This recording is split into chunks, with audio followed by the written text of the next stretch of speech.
will never leave you nor forsake you. God never leaves. Do you know what happens? We leave. We walk out of the presence of God. And we see this in the Bible. For example, God was speaking to Jonah and God gave Jonah an instruction. And the Bible says that Jonah left the presence of God and went in the total opposite direction. The same with Cain. God was speaking to Cain in the book of Genesis chapter 4. And it speaks about how Cain left the presence of God and done the total opposite to what God said. And he went a different direction.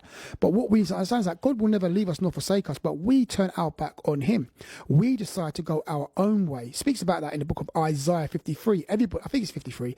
Everybody has decided to go their own way. So what happens is that we leave the presence of God. We go out of the presence of God. How? By living our own way, doing our own thing, putting our agenda above God's agenda, putting our life before God's life, or putting our will and our desires and our plans above or before God's desires and God's plans. We go our own way. So when we are thinking that way and living that way, you have left the presence of God.